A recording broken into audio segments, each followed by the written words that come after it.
En la actualidad, la medicina vive una auténtica época dorada. La península ibérica dispone de un sinfín de medicamentos, acceso a grandes hospitales y técnicas quirúrgicas como jamás se habían conocido antes. Pero lo que muy pocos saben es que parte de la medicina y farmacología de hoy en día ya se conocía hace más de 1000 años en Al-Ándalus. Sus médicos eran capaces de colocar implantes dentales, sabían cómo tratar huesos rotos, se atrevían a operar cataratas y practicaban una cirugía muy avanzada para la época. Vamos a conocer el legado que los andalusíes nos dejaron en el campo de la medicina. Un gran regalo que sigue curando enfermedades en el siglo XXI.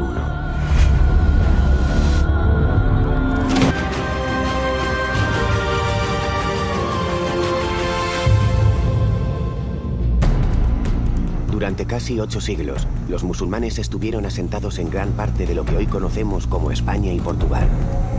En este periodo de tiempo, en Al-Ándalus se vivió una época de innovaciones y conocimientos, muchos de los cuales siguen vigentes en la actualidad.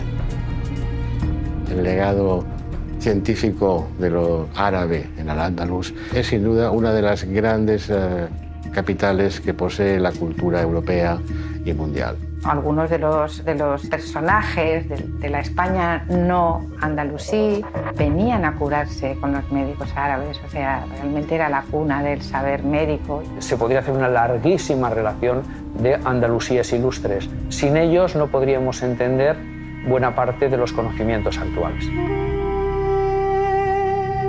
¿Quiénes eran esos médicos andalusíes?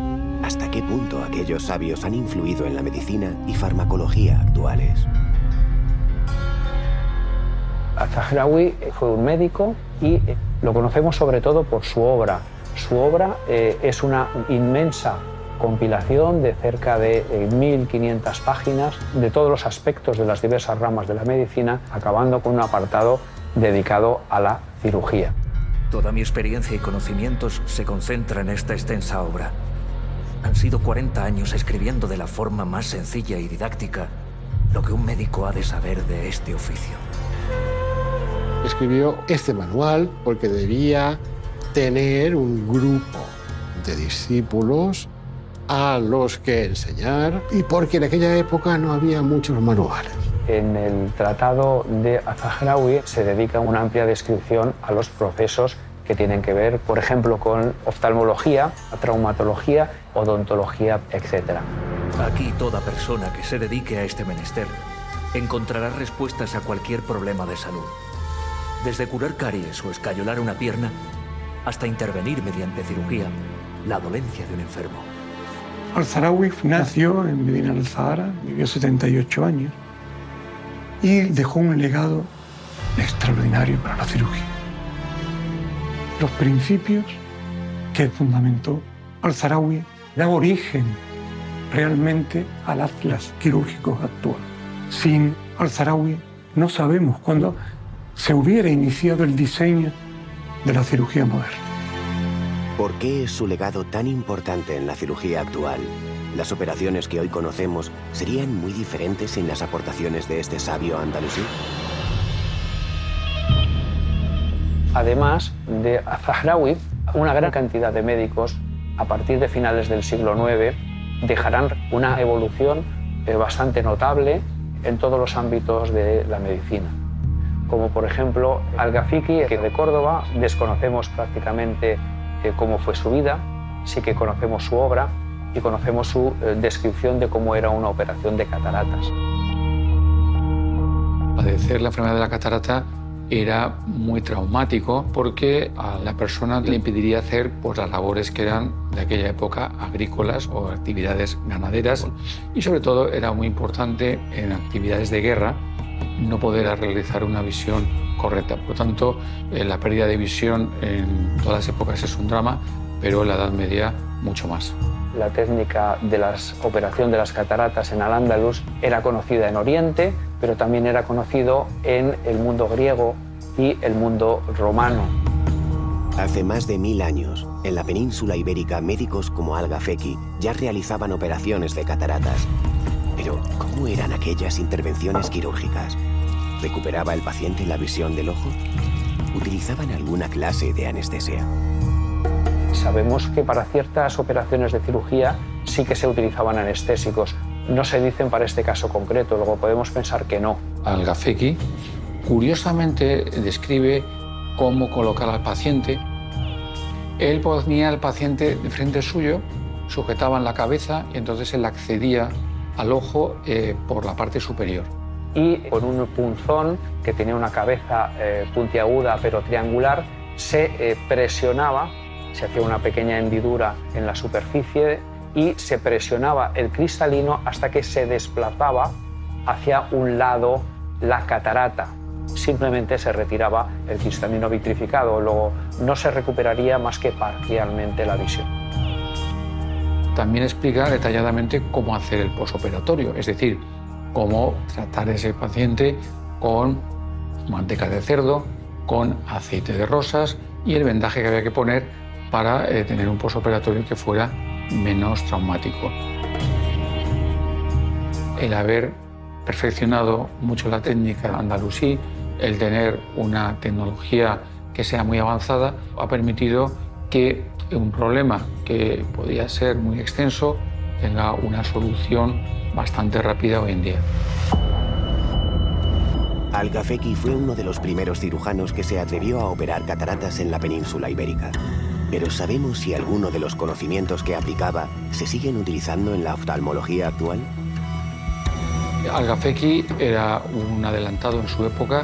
Él describe perfectamente una cosa muy curiosa que hacemos hoy en día, que es tapar el otro ojo que nos vamos a operar para evitar que hubiera movimiento. Entonces, al final, podemos decir que Al-Gafeki dio muchas pautas que efectivamente hoy en día se trasladan a nuestra época. Los lazos de unión entre Al-Ándalus y el resto del mundo musulmán permitieron la recepción de nuevos descubrimientos médicos. Unos conocimientos que llegaron a la península de las formas más diversas. Hay una enorme cantidad de andalusíes que van a Oriente a hacer su peregrinación a la Meca y aprovechan para formarse en ciencias de la religión, pero también en astronomía, matemáticas y medicina. De modo que todos estos médicos que vuelven con esa formación en medicina acabarán contribuyendo a una elevación del nivel de conocimientos que se desarrolla en la península ibérica. Gracias a estos viajes, los andalusíes entraron en contacto con los sabios más reputados del mundo islámico. Ibn al-Haytham es seguramente el gran físico del siglo X. Es un hombre con una formación polifacética que incluye estudios médicos, estudios astronómicos, estudios matemáticos. Sabemos poco de su vida, pero sí que hay una anécdota común a diversas fuentes, que es la anécdota de hacerse pasar por loco. Ibn al-Haytham pasó a trabajar al Cairo como matemático y pasó al servicio del califa fatimí al-Hakim. Allí le ofreció el proyecto de crear una gran presa para que controlara las crecidas del Nilo, pero cuando se dio cuenta que como ingeniería no podía desarrollarlo y ante el temor de ser castigado por este califa fatimí, pues él se hizo el loco y se encerró en casa. De modo que durante 6 años se dedicó en casa a experimentar con la luz. El experimento más famoso es el experimento de las velas. Y hace que varias velas proyecten su imagen a través de un agujero mínimo que da una cámara oscura. De modo que un rayo de luz se acaba proyectando en la pared opuesta al agujero la imagen invertida. Es el principio de la cámara fotográfica y el principio también de la cámara de vídeo. La cámara oscura es un conocimiento muy antiguo. Los griegos lo conocían, por lo tanto no es una novedad para Ibn al-Haytham. Lo que es una novedad es el uso que hace de la cámara oscura para confirmar sus teorías. Y gracias a las aportaciones de la experimentación de Ibn al-Haytham, ayuda a entender cuál es el funcionamiento del ojo humano. Las innovadoras ideas de Ibn al-Haytham revolucionaron las teorías de la visión que se habían dado por válidas desde los tiempos de los griegos. En la época clásica, tanto Galeno como Platón como Aristóteles explican la visión como que sale un fuego ígneo del interior del ojo y cuando se junta con la luz exterior acaba formando la imagen. Lo que él consigue es explicar cómo El cristalino puede proyectar una imagen dentro del ojo, que esta imagen después, a través del quiasma de los nervios, llega al cerebro. Además de la oftalmología, algunos médicos andalusíes se preocuparon también del cuidado de los dientes. ¿Cómo era la odontología que se practicaba hace más de 1000 años? ¿Conocían los implantes o los empastes como ocurre en la actualidad?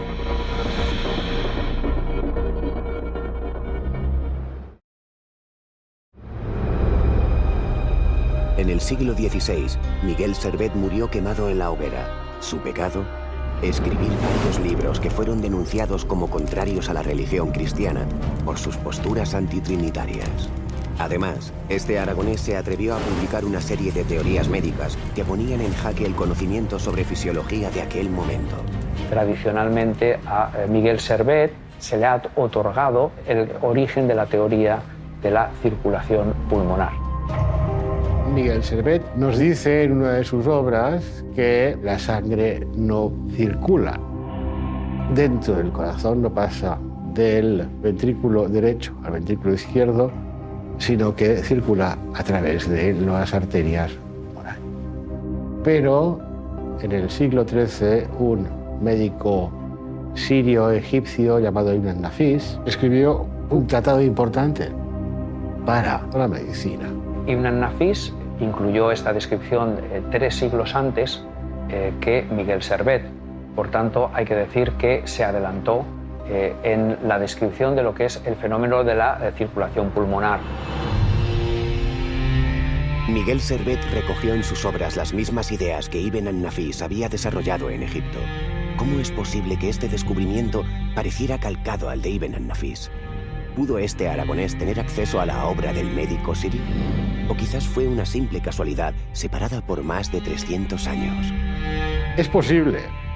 No puede descartarse que Miguel Servet conociera una idea similar que había tenido en el siglo XIII el médico filósofo Ibn an-Nafis. Ahora bien, los expertos en Miguel Servet y en general en la medicina del Renacimiento no ven un vínculo directo. Es posible que sea una idea poligénica, que ha nacido varias veces, más que no una idea transmitida. Hasta el momento no existen pruebas concluyentes de que Miguel Servet tuviera acceso a la obra de Ibn an-Nafis. Lo que sí sabemos es que tratados como el del cordobés Al-Zarawi han contribuido al desarrollo de la medicina moderna. El Tratado de Al-Zarawi es un documento de primer orden, porque nos explica lo que la medicina de la época era capaz de hacer. En el Tratado de Al-Zarawi encontramos que se dedica una amplia descripción a los procesos que tienen que ver con la odontología. Al-Zarawi aportó muchas cosas al campo de la odontología, empezando por la prevención. La higiene bucal fue en Al-Ándalus siempre muy cuidada como un aspecto más de la higiene personal. No solamente Al-Zarawi le daba mucha importancia a la salud bucodental, sino que el pueblo en general, en Al-Ándalus, en aquella época, tenía como que era de vital importancia. El Corán prestaba muchísima atención a lo que era la higiene corporal. De hecho, era un precepto necesario para ser un buen musulmán. Además, los musulmanes tienen que enjuagarse la boca como 5 o 7 veces al día. Es decir, es necesario antes de orar el tener limpia la conciencia, limpio el cuerpo, desde la boca hasta el resto del organismo. Con lo cual, esto es herencia del Corán. Cuando vemos los cementerios en Al-Ándalus y uno va a ver los arqueólogos, te sorprende cómo aparecen algunas caries, pocas, pero generalmente encuentras que las mandíbulas son bastante completas y bastante bien conservadas. Es decir, esa es la constatación real y efectiva de que esta higiene bucal era muy importante. Una buena limpieza de boca evita que los dientes se enfermen. Pero si, por desgracia, hubiera que extraer alguna pieza dental, hay que asegurarse cuál es la enferma, porque a veces el dolor engaña al paciente y se saca la muela sana. Al-Zarawi entendía que había que tener mucho cuidado a la hora de hacer una extracción para que no se quedaran las raíces dentro del hueso, para que no se rompiera la muela. De manera que entendía que eso eran infecciones potenciales. En el tratado de Az-Zahrāwī encontramos tanto las restituciones de pieza o los implantes, como también los empastes. Resulta impactante saber que en el siglo X los médicos andalusíes usaban los empastes para salvar las piezas dentales de sus pacientes. Pero, ¿qué sustancias utilizaban? ¿Resistían tanto como los que utilizamos hoy en día? Tenemos delante las sustancias que utilizaba Az-Zahrāwī para fabricar sus empastes y ahora voy a intentar recrearlo, voy a intentar simular lo que él hacía con sus manos con los mismos materiales o similares. Aquí tenemos almáciga, que es una resina que en este momento está en consistencia sólida, aquí ya la tenemos en consistencia líquida, y tenemos el alumbre, que es un mineral rico en sales, que al mezclarlo pues tendrá una consistencia, se espera, similar a la de los empastes actuales.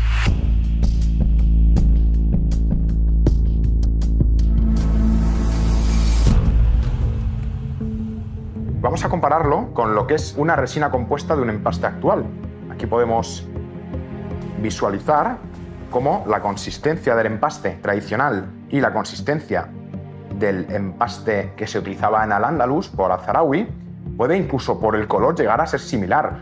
Vamos a simular lo que sería un empaste. Aquí podemos ver, por ejemplo, esta muela en la cual he provocado una cavidad.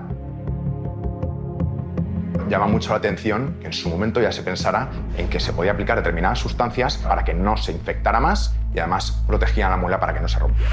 Fijaos que en unos pocos segundos se ha adaptado perfectamente a todas las paredes de la cavidad que yo he generado, con lo cual me encuentro gratamente sorprendido por la respuesta que ha tenido la mezcla de estas dos sustancias naturales que utilizaba Az-Zahrāwī en la época para crear o fabricar estos empastes, porque da la sensación de que la consistencia es muy similar a la de los empastes actuales, incluso la coloración y la manera de trabajar el material. Pero he visto que en unos pocos segundos solidifica de manera definitiva, con lo cual el único pero que les pondría es que había poco tiempo de trabajo. Es impresionante el legado que nos ha dejado Az-Zahrāwī con respecto a la salud de la boca. Esto, tratándose de hace más de 1000 años, pues lógicamente es un hito que ha marcado completamente la odontología y la ciencia. Sabios andalusíes como Al-Zahrāwī comprendían, como ocurre en la actualidad, que la higiene bucal prevenía el deterioro y la pérdida de piezas dentales. ¿Cómo se limpiaban los dientes hace 10 siglos? ¿Conocían los dentífricos y los cepillos como los que usamos a diario? La higiene bucal fue en Al-Ándalus siempre muy cuidada como un aspecto más de la higiene personal. De hecho, siempre se recuerda que el profeta Mahoma utilizaba el siwak. Un siwak era el cepillo que él utilizaba y que hacía con determinadas hebras y con determinadas raíces de algunas plantas con las cuales se cepillaba todos los días, muchas veces al día, antes de rezar. Pidió a la gente que le rodeaba que por favor incluyeran este cepillo de dientes rudimentario para que en esa nueva vida pues, pudiera seguir con su higiene al lado de su Dios, en este caso. Los primeros musulmanes ya usaban unos rudimentarios cepillos de dientes para prevenir caries y posibles infecciones bucales. Esto nos lleva a preguntarnos si acompañaban el cepillado dental con dentífrico como hacemos en la actualidad. El legado que nos ha dejado Az-Zahrāwī con respecto a la prevención, verán, los dentífricos que utilizaron en la época eran precisamente para evitar que se forme placa dental, evitará que se inflamen las encías y así prevenir estas dolencias. ¿Sabemos cómo era aquella pasta de dientes que se utilizaba hace más de 1000 años? ¿Con qué sustancia se elaboraba? Ahora vamos a simular lo que era la pasta dentífrica de la época. De hecho, aquí tenemos el hidróxido de calcio. Para conseguir esta sustancia, los médicos de la época utilizaban sales cáusticas que mezclaban con agua destilada, la dejaban reposar durante 3 días y ponían un paño húmedo para conseguir esta consistencia de hidróxido de calcio. Aquí lo tenemos ya hecho directamente y le ponían algunas esencias de frutas, como por ejemplo esta esencia de uva, pues para darle un aroma a la pasta dentífrica que fuera más agradable para el paciente.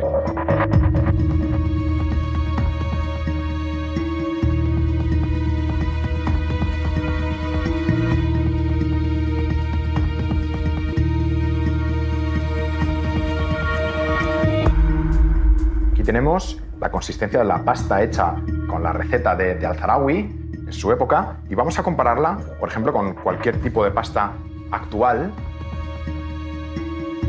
Llama la atención que ya a simple vista el color y la consistencia es muy parecido. Y el aroma de la pasta también es agradable.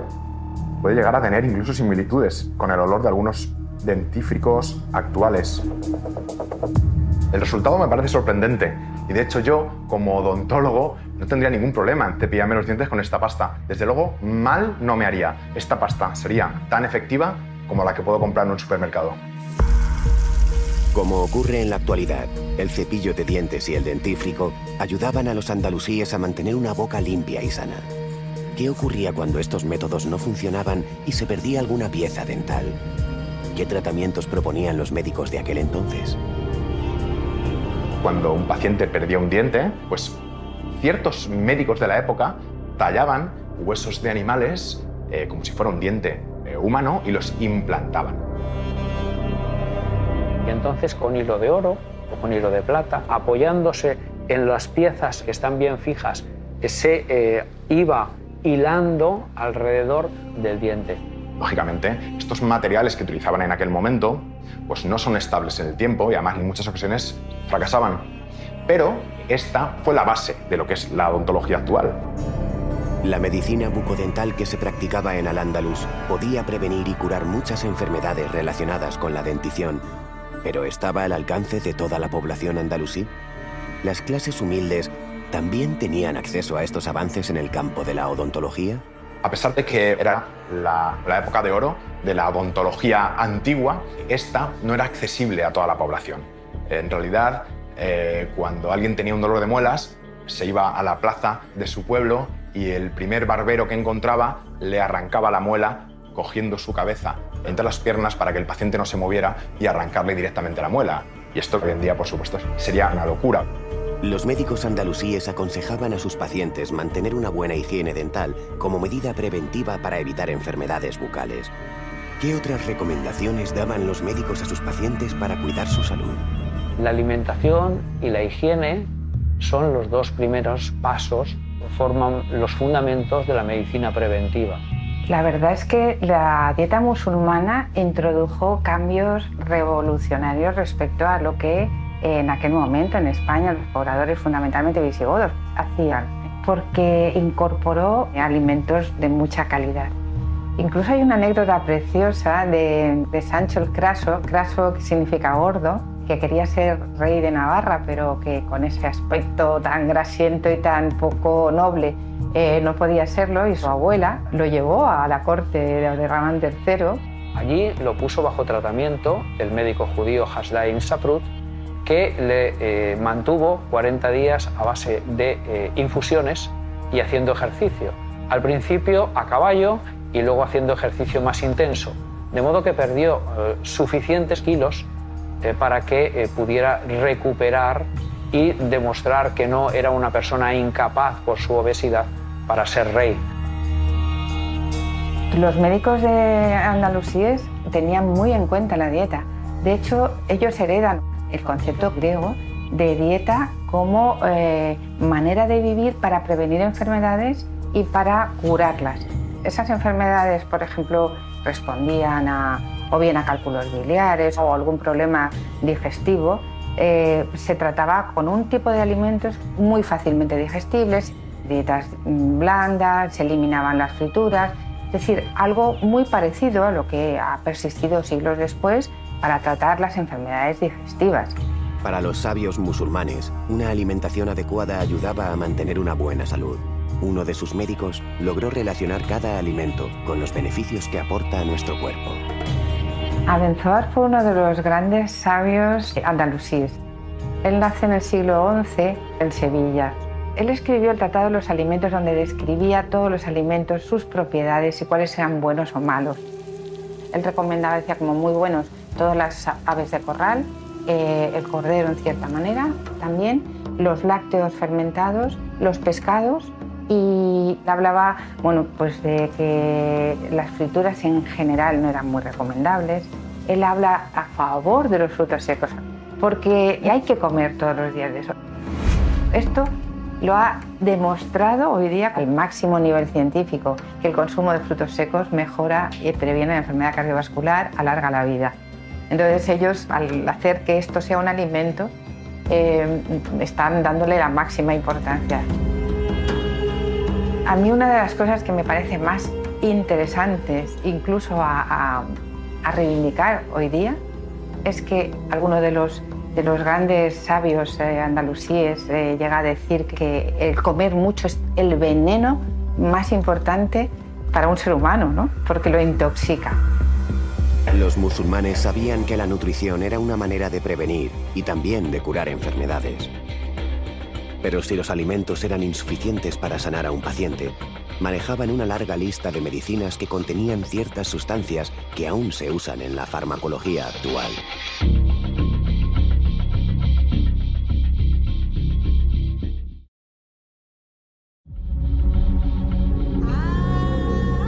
Al-Ándalus es un mundo sometido a los episodios graves para la población, causados, por ejemplo, por cualquier tipo de virus, de bacteria que se descontrole en una cierta época. De hecho, en los asedios medievales, mucho antes de que se empiece a pensar en la idea de contagio, los sitiadores lanzaban cadáveres, ropas de enfermos para que se infectaran. En la última parte histórica de Al-Ándalus, siglo XIV, hay una epidemia de peste que, en principio, todos los historiadores admiten que no había habido nada parecido anteriormente, la llamada peste negra de 1348. La peste negra asoló el Mediterráneo y asoló también buena parte del centro de Europa, y como tal también a la península ibérica. Se dice que había 6 millones de habitantes y quedó reducido a 2. Y en Al-Ándalus, juntamente en el Reino de Granada, no tenía por qué ser distinto, y por tanto, si el reino nazarita tenía, vamos a suponer, 300.000 habitantes, es posible que 100.000 perecieran en la epidemia.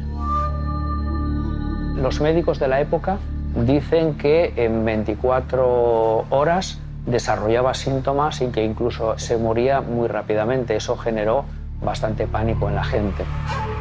La peste negra se llevó a un alto porcentaje de la población de la península ibérica.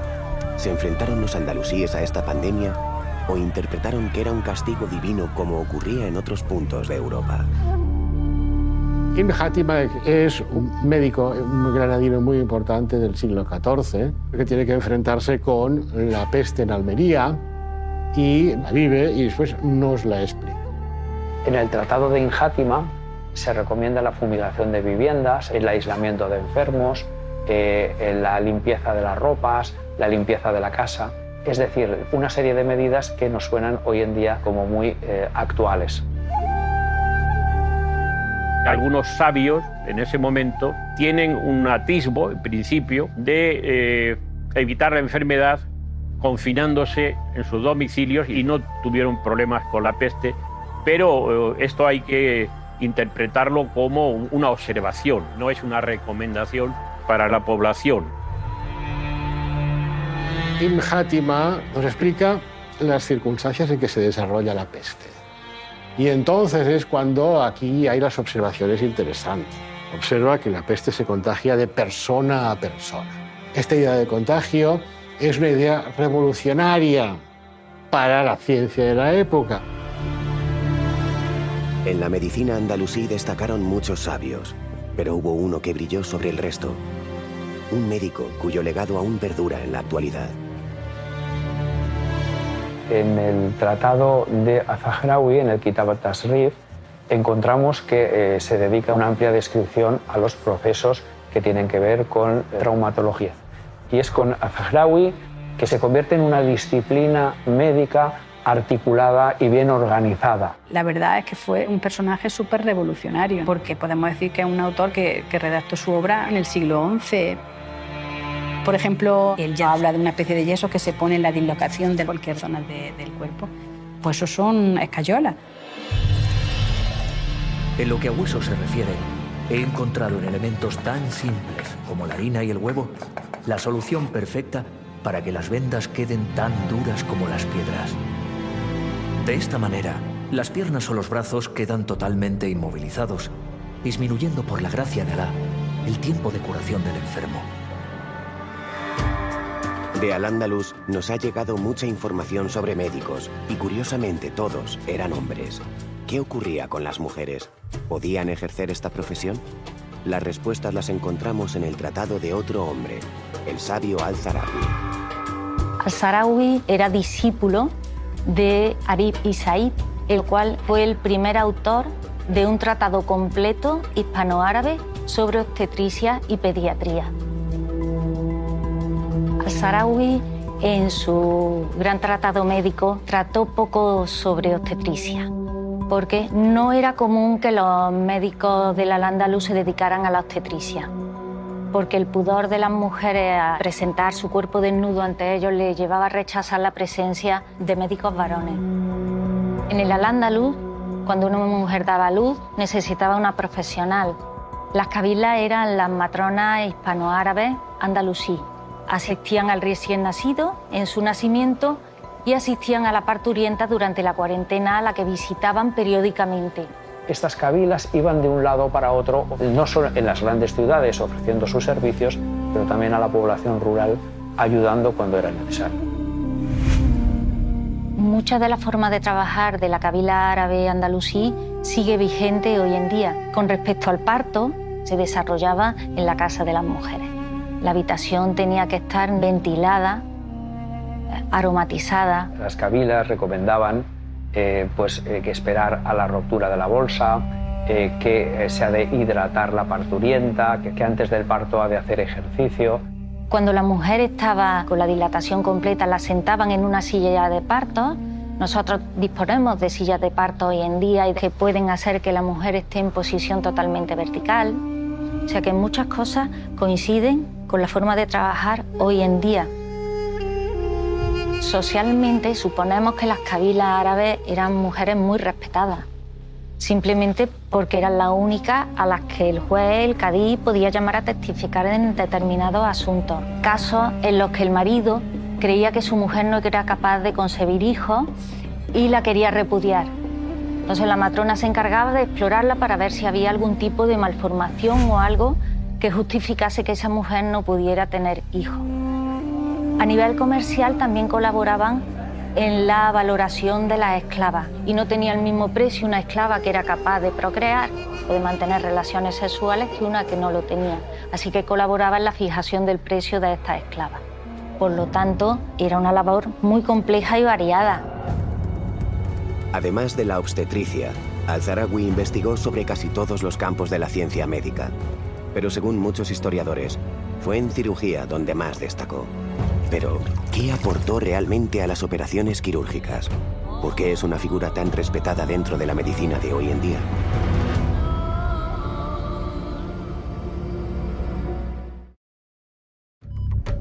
En la actualidad, la medicina se suele ejercer en hospitales o consultas. Imaginamos que hace 10 siglos la situación sería muy diferente. Aquellos médicos andalusíes, ¿dónde trataban a sus pacientes? La medicina científica es una medicina relativamente cara, que está sobre todo al alcance de las clases altas. En este sentido, es el palacio y su entorno, la dinastía califal y todos sus satélites los que promueven en buena medida este florecimiento de la medicina. Los mejores médicos ejercían su profesión en palacio al servicio de las clases altas andalusíes. Una situación muy diferente era la que vivía el resto de la sociedad. En Al-Ándalus, la población acudía a casa del médico y allí éste le pasaba consulta. Hay noticias de la larga fila de sillas que había en las consultas de determinados médicos y esto hablaba de la fama del mismo. Por otro lado, hay que decir que en Oriente encontramos desde el siglo IX y desde el siglo X esa proliferación de hospitales. Por tanto, el hospital viene de Oriente, del mundo persa. El primer hospital que se construye en Al-Ándalus es el Maristán de Granada. Un hospital que se construye muy tardíamente, ya en el siglo XIV. No se puede comparar con hospitales de Oriente que tenían capacidad para 3.000 pacientes. Este podríamos pensar en principio que pudieran caber a lo mejor 300. Hay que decir que los hospitales que era para asistencia a los enfermos pobres, pero lo que podemos suponer es que era para asistencia a los enfermos, sobre todo dementes, lo que llamaríamos hoy en día un manicomio. De hecho, hay hospitales en Oriente que tenían salas para dementes, cosa que en el mundo cristiano los encerraban en una torre o los encerraban en una cárcel, no en un hospital, ¿no? Los maristanes conjugaban una estructura especializada en áreas, quirófanos, dispensarios, áreas de atención a enfermos mentales, áreas de atención a distintas patologías, enfermos infectos contagiosos. Por consiguiente, fueron la esencia de lo que en la actualidad es el modelo de hospital universitario de máxima calidad científico, técnica y asistencial. En el mundo islámico, los hospitales ya se conocían hace más de 1000 años. Allí los médicos intentaban por todos los medios curar a sus pacientes. Pero, ¿disponían de fármacos adecuados para acabar con esas enfermedades? Aquellas medicinas se parecían en algo a las que utilizamos hoy en día. Los inicios de la profesión farmacéutica con independencia de la medicina aparecen también en el mundo árabe, en Al-Ándalus. Los orígenes de esta farmacología hay que buscarlos sobre todo con la llegada del manuscrito de Dioscórides que envía el emperador Constantino a Terramán III.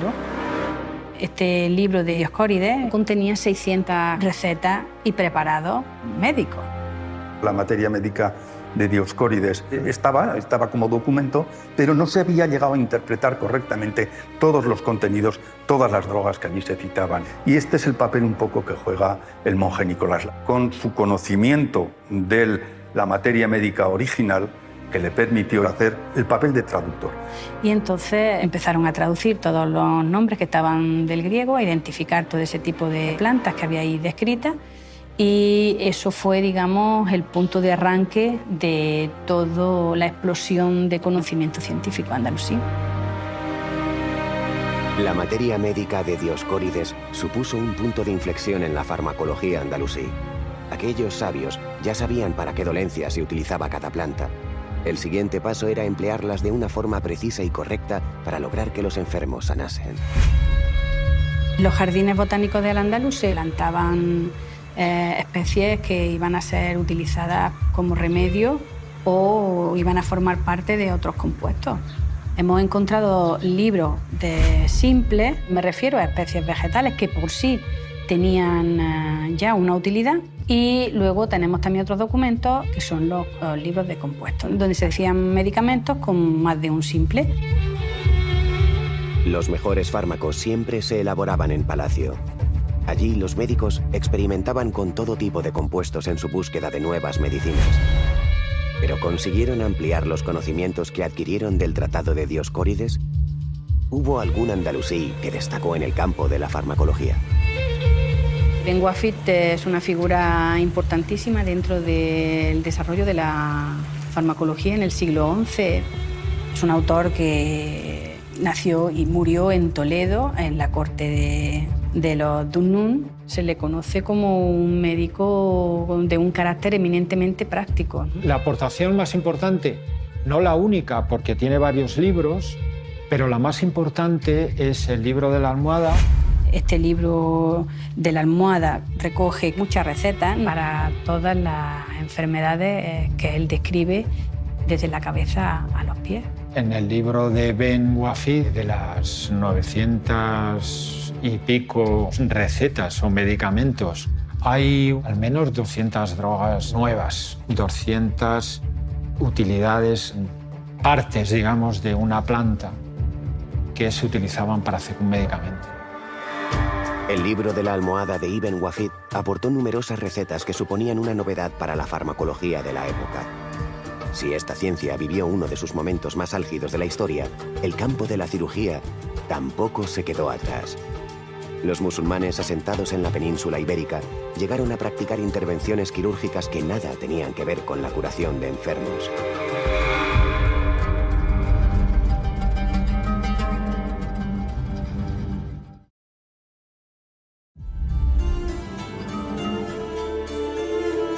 embellecimiento y la higiene eran costumbres muy arraigadas en el Al-Ándalus. Un reino que formaba parte del Islam estaba indicado por las autoridades también religiosas, que las personas cuidaran mucho de su imagen y que estuvieran limpias, una parte importante en la sociedad. Esta preocupación por la higiene y también por el embellecimiento, ¿tuvo alguna repercusión en la medicina? Hubo médicos que se volcaron en solucionar problemas relacionados con la estética. Si bien no era costumbre hacer intervenciones estéticas por embellecer solamente, sí había costumbre para hacer intervenciones con el fin de arreglar algo que estaba mal. Hay evidencias de intervenciones estéticas en Al-Ándalus. Por ejemplo, narices gordas o grotescas o personas que tienen los labios muy gruesos y que al sonreír no muestran los dientes, orejas mal formadas. También aparece descrita en los tratados de Al-Farawi. En el campo de la cirugía plástica estética hay documentos muy antiguos. Por ejemplo, en la India antigua ya había tratados donde se explicaba cómo hacer una reconstrucción nasal. En Grecia hubo publicaciones también importantes de algunos procedimientos estéticos, pero sobre todo en Al-Ándalus se habló con más claridad de cirugía plástica. Entonces, la cirugía plástica actual le debe muchísimo a las publicaciones de Al-Ándalus de esa época. Si los médicos andalusíes se atrevían a hacer intervenciones para corregir defectos físicos, ¿qué otras operaciones quirúrgicas realizaban?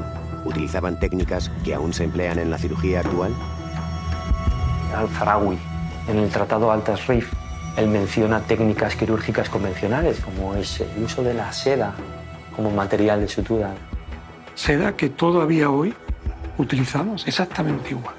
También utilizaban tripa de animales, tripa de gatos, para ligar vasos, para hacer suturas, porque las tripas de gato es material biodegradable y el cuerpo lo absorbía. Todo indica que las operaciones de cataratas se realizaban sin ninguna sustancia para calmar el dolor. Pero ¿qué ocurría cuando los cirujanos tenían que abrir los cuerpos de sus pacientes?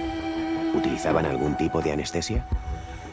La anestesia hasta el siglo XVII y XVIII realmente no existía como tal.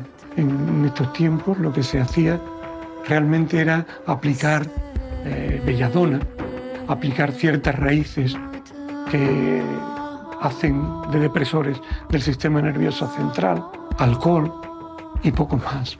Y sujeción, mucha sujeción. Con Al-Farawi la cirugía sube a un nivel desconocido y hay que decir que es el padre de una cirugía que se utilizaban como tratamientos simples para la curación de enfermedades. ¿Por qué? Por lo que suponía de dificultades con la hemostasis, frenar las hemorragias y también de dificultades de infecciones del cuerpo del paciente. Y también habla de intervenciones mucho más complejas, de tener que llegar al tejido sano y eliminar el tumor en su totalidad, pero respetando o incluyendo parte de tejido sano para respetar que no queden raíces del tumor. Además de practicar este tipo de operaciones, muchos historiadores coinciden en que Al-Farawi fue el precursor de la cirugía moderna. ¿Qué le debe esta rama de la medicina a aquel sabio andalusí? ¿Cuál es la herencia que nos ha dejado? Al-Farawi, en su Tratado 30, que es el tratado de cirugía, que es valiosísimo porque allí incluye hasta 200 dibujos de instrumental quirúrgico de todo tipo. Y es una aportación muy interesante, teniendo en cuenta que son instrumentos necesarios para las muy diversas operaciones que se realizan. Una intervención quirúrgica jamás podrá tener éxito sin unas herramientas que le den seguridad al médico encargado. Es imprescindible que sean de buena calidad y con un buen acabado. Cuantas más tenga a su alcance, más seguro se sentirá el cirujano. En su tratado aparecen numerosos instrumentos quirúrgicos que hoy en día han sido reproducidos, además, por la industria moderna y que son de una utilidad tremenda. Estamos hablando de instrumentos que todavía usamos 1000 años después. Por supuesto, con otros materiales, con un diseño que hemos ido perfeccionando, pero En principio, seguimos todavía en muchos casos el diseño original de Al-Zarawi. Así vemos que entre una sierra de Al-Zarawi y una sierra moderna con sus dientes absolutamente similares. Si nos vamos al terreno de los bisturís, Al-Zarawi utilizaba bisturís muy pequeños, algunos para la cirugía ocular, otros para separar la piel, otros rectos, absolutamente rectos, para incidir sobre planos de diversas zonas anatómicas. Si nos vamos a los ganchos, aquí tenemos un gancho moderno y aquí tenemos los de Al-Zarawi. Si nos vamos a la cauterización, para cauterizar tenemos hoy día bisturís eléctricos que enchufamos a la corriente y que cambiamos. Este, por ejemplo, sería idéntico a los que aquí tenemos de Al-Zarawi. Idéntico, distintos tamaños, pero al fin y al cabo exactamente iguales. Pero hoy tenemos instrumentos que son muy similares. ¿En qué se diferencia este de este tan actual? Pues prácticamente en nada. Podemos decir que nuestra cirugía es una cirugía que brota hace 1000 años de la mente de este gran hombre. Los instrumentos que diseñó Al-Zarawi en el siglo X han servido de inspiración para la cirugía moderna. Un médico que dejó escrito en su tratado la forma de cauterizar heridas, empastar muelas o la manera correcta de escayolar piernas y brazos. Durante siglos, el tratado de Al-Zarawi se empleó como parte esencial de la formación de los médicos de toda Europa. Pero la aportación musulmana a la ciencia médica estuvo también protagonizada por otros muchos sabios, médicos que ya sabían de la existencia del aparato circulatorio, de infinidad de recetas farmacológicas o de la forma de operar cataratas. El valioso legado médico andalusí también brilló en otros muchos campos. Aquellos musulmanes nos trajeron los algoritmos. Gracias a estas operaciones matemáticas, hoy podemos disfrutar de cualquier aplicación en nuestros móviles. También fueron los primeros en sembrar en la península gran parte de la fruta y verdura que degustamos en nuestra mesa. Una herencia musulmana que seguiremos descubriendo en Al-Andalus, el legado.